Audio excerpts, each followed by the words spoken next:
Hello ನಮಸ್ಕಾರ. ನಾನು ಕೊಪ್ಪಳಿಂದ Sharanappa ಚಲಪೂರ್. News 18ಗೆ ಸ್ವಾಗತ. ನ್ಯೂಸ್ 18 ಸಬ್ಸ್ಕ್ರೈಬ್ ಆಗಿ ನ್ಯೂಸ್ 18 ಸಾಮಾಜಿಕ ಜಾಲತಾಣವನ್ನು ಫಾಲೋ ಮಾಡಿ. ಕೊಪ್ಪಳ ತಾಲೂಕು ಮತ್ತು ಗಿಣಿಗೇರಿ ಭಾಗದಲ್ಲಿ ಮತ್ತು ಈ ಪ್ರದೇಶದಲ್ಲಿ ಹಿರೇಬಗನಾಳ, ಚಿಕ್ಕಬಗನಾಳ, ಕುಣಿಕೇರಿ, ಆಲವರ್ತಿ ಭಾಗದಲ್ಲಿರುವಂಥದ್ದು ಸರಿಸುಮಾರು 23 ಬೃಹತ್ ಉಕ್ಕು ಕಾರ್ಖಾನೆಗಳಿವೆ.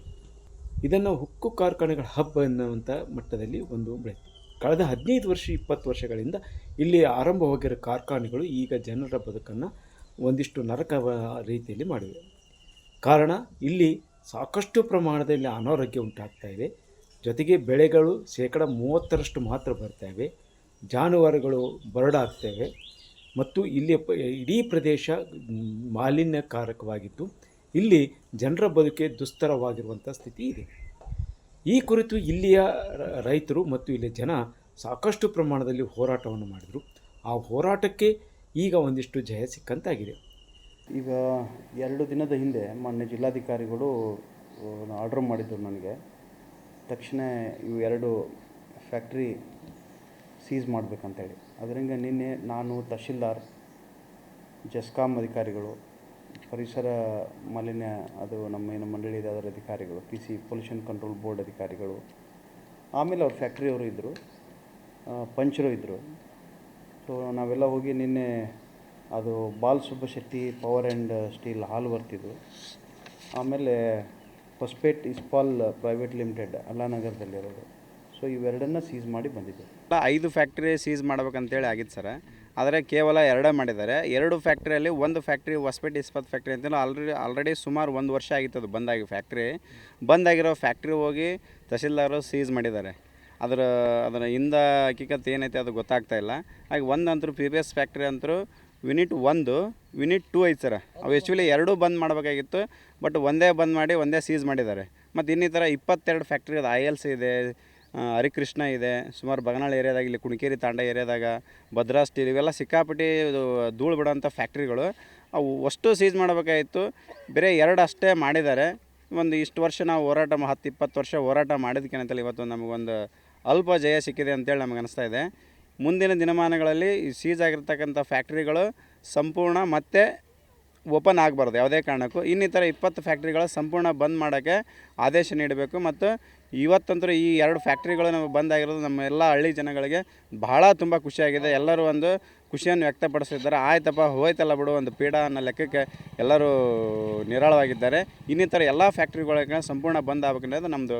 ಈಗ ಫ್ಯಾಕ್ಟ್ರಿ ಬಂದ್ ಅದಕ್ಕೆ ಒಳ್ಳೇದಾಗೈತೆ. ನಮಗೆ ಧೂಳು ಬರ್ತಿತ್ತು, ಅಲ್ಲಿಂದ ಆಳಾರ ಬರ್ತಿದ್ದಲ್ಲ, ದನ ಕರ ಬದುಕಂಗಿಲ್ಲ. ಧೂಳು ತಿಂದ ಮೇಲೆ ಜಸ್ಟಾಗಿ ಆಯಾಸ ಬರೋದು, ರೋಗಗಳು ಹೆಚ್ಚಾಗಿ ಇಲ್ಲೇ ಬಂಗಾಳ ನೋಡ್ತಿರಲ್ಲ, ಯಾವ ನಮ್ಮನೆ ಸಮಸ್ಯೆ ಇರಲಿ ಅದ ಸಮಸ್ಯೆ ನಮಗಾಗತ್ತೆ. ಈಗ ದೂರ ಇಲ್ಲ ಏನಿಲ್ಲ, ಹಂಗಾಗಿ ಭಾಳ ಸಮಸ್ಯೆ ಐತೆ. ಬಂದಾಗಿದ್ದ ಒಳ್ಳೇದು, ಇನ್ನೂ ಬಂದ್ ಆಗಿದ್ರೆ ಮತ್ತಿಟ್ಟು ಚಲೋ ಆಗುತ್ತೆ ನಮ್ಗೆ. ಮಕ್ಕಳು ಮರಿ ಮುಂದಲ ಪರಿಣಾಮಗಳು ಈಗ ಮುಂದಿನ ಪೀಳಿಗೆ ಚಲೋ ಆಗುತ್ತೆ ನಮಗೆ. ಮಕ್ಕಳು ಮರಿ ಈಗ ನಾವೊಂದು ಅರ್ಧ ವಯಸ್ಸೋದು ಹೋಗ್ಬಿಡ್ತೀವಿ, ಮುಂದಿನ ಪೀಳಿಗೆಗೆ ಹಿಂಗೆ ಹಾಕ್ಯಂದು ಧೂಳವ್ರು ಬದುಕೋದು ಹೆಂಗೆ ಅವ್ರಿಗೆ. ರಾಜ್ಯ ಮಾಲಿನ್ಯ ನಿಯಂತ್ರಣ ಮಂಡಳಿ ಅಧ್ಯಕ್ಷರಾಗಿರುವ ನರೇಂದ್ರ ಸ್ವಾಮಿ ಅವರು ಇತ್ತೀಚೆಗೆ ಅಂದರೆ ಮಾರ್ಚ್ 13ರಂದು ಕೊಪ್ಪಳ ಜಿಲ್ಲೆ ಹಿರೇಬಗನಾಳದಲ್ಲಿ ಈ ಭಾಗದ ಜನರ ಒಂದು ಅಹವಾಲುಗಳನ್ನು ಸ್ವೀಕಾರ ಮಾಡಿದರು.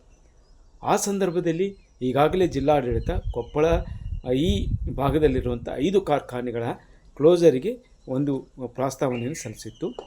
ಆ ಹಿನ್ನೆಲೆಯಲ್ಲಿ ಈ ಅಹವಾಲುಗಳನ್ನು ಸ್ವೀಕರಿಸಿದಾಗ ಅಲ್ಲಿ ಜನ ತಮ್ಮ ಬದುಕು ಯಾವ ರೀತಿ ನರಕವಾಗಿದೆ ಮತ್ತು ಅನಾರೋಗ್ಯದಿಂದಾಗಿ ಕ್ಯಾನ್ಸರು, TB ಮತ್ತು ಉಸಿರಾಟ ತೊಂದರೆ, ಚರ್ಮ ರೋಗ ಈ ರೀತಿಯಾಗಿದೆ. ಬೆಳೆಗಳು ಬರ್ತಾಯಿಲ್ಲ, ನಮ್ಮ ತರಕಾರಿಗಳು ಮಾರುಕಟ್ಟೆಗೆ ಹೋದರೆ ಮಾರುಕಟ್ಟೆಯಲ್ಲಿ ಸಹ ಬೆಲೆ ಸಿಗ್ತಾಯಿಲ್ಲ, ನಮ್ಮ ಮಾರುಕಟ್ಟೆಯಲ್ಲಿ ನಮ್ಮ ತರಕಾರಿಯನ್ನು ಖರೀದಿಸ್ತಾ ಇಲ್ಲ ಅನ್ನುವಂಥ ಅಹವಾಲುಗಳನ್ನು ಹೇಳಿದರು.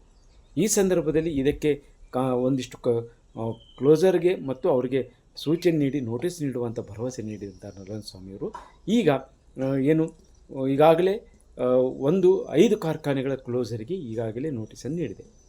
ಅದರಲ್ಲಿ ಹೊಸಪೇಟೆಯ ಶಾಸಕರಾಗಿರುವಂಥ HR ಗವಿಯಪ್ಪ ಅವರು HRG ಆಗಿರ್ಬೋದು, ವನ್ಯ 1 ಮತ್ತು 2, PBS ಮತ್ತು ಹೊಸಪೇಟೆ ಇಸ್ಪಾತ್, ಇವುಗಳಿಗೆ ಒಟ್ಟು 5 ಕಾರ್ಖಾನೆಗಳಿಗೆ ಈಗ ನೋಟಿಸನ್ನು ನೀಡಿದರು.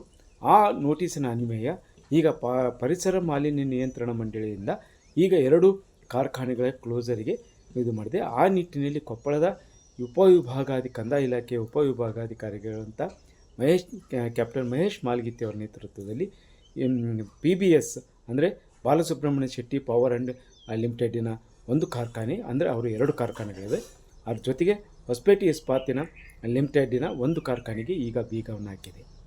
ಇದು ಒಂದಿಷ್ಟು ಸಹಜವಾಗಿ ರೈತರ ಹೋರಾಟ ಏನಿತ್ತು, ಈ ಹೋರಾಟಕ್ಕೆ ಮನ್ನಣೆ ಸಿಕ್ಕಿದೆ, ಸಾಕಷ್ಟು ಅನ್ನುವಂಥ ಸಂತೋಷ ಇದೆ. ಆದರೆ ಇದೇ ಸಂದರ್ಭದಲ್ಲಿ ಇಲ್ಲಿ ಇರುವಂಥ ಏನು PBSನ 2 ಕಾರ್ಖಾನೆಗಳು ಮತ್ತು ಇರುವ 23 ಕಾರ್ಖಾನೆಗಳನ್ನು ಬಂದ್ ಮಾಡಿದರೆ ಮಾತ್ರ ಇಲ್ಲಿ ಪರಿಸರ ಉಳಿತದೆ. ಯಾಕಂದರೆ ಮುಂದಿನ ಭವಿಷ್ಯದ ಜೀವನಕ್ಕಾಗಿ ಈ ಕಾರ್ಖಾನೆಗಳು ಬಂದ್ ಆಗಲೇಬೇಕೆನ್ನುವಂಥ ಒತ್ತಾಯವನ್ನು ಏನು ಇಲ್ಲಿ ರೈತರು ಮಾಡ್ತಾರೆ. ಆ ನಿಟ್ಟಿನಲ್ಲಿ ಮುಂದೆ ಏನಾಗ್ತದೆ ಒಂದು ಕಡೆ.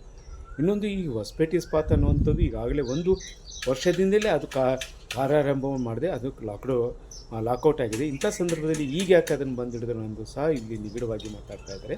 ಒಟ್ಟಾರೆಯಾಗಿ ಹೇಳಿದರೆ ಈ ಭಾಗದಲ್ಲಿ ಈಗ ಕಾರ್ಖಾನೆಗಳಿಂದ ಧೂಳಿಗೆ ಒಂದಿಷ್ಟು ಮುಕ್ತಿ ಸಿಕ್ಕಿರೋದು ಜನರಲ್ಲಿ ಒಂದು ಹರ್ಷವನ್ನು ಉಂಟು ಮಾಡಿದೆ. ಶರಣಪ್ಪ ಬಾಚಲಾಪುರ್, ನ್ಯೂಸ್ 18 ಕೊಪ್ಪಳ. ನಿರ್ಭೀತ, ನಿಷ್ಪಕ್ಷಪಾತ, ವಿಶ್ವಾಸಾರ್ಹ ಸುದ್ದಿಗಳಿಗೆ ಮತ್ತೊಂದು ಹೆಸರಾಗಿರುವ ನ್ಯೂಸ್ 18 ಕನ್ನಡ ಈಗ ಆಪ್ನಲ್ಲೂ ಲಭ್ಯವಿದೆ. ದಯವಿಟ್ಟು ಇಲ್ಲಿರುವ QR ಕೋಡ್ ಸ್ಕ್ಯಾನ್ ಮಾಡಿಕೊಂಡು ಆಪ್ ಡೌನ್ಲೋಡ್ ಮಾಡೋದಕ್ಕೆ ಮರಿಬೇಡಿ. ನಿಮ್ಮ ಬೆಂಬಲ ಹೀಗೆ ಸದಾ ನಮ್ಮೊಂದಿಗಿರಲಿ. ಧನ್ಯವಾದ.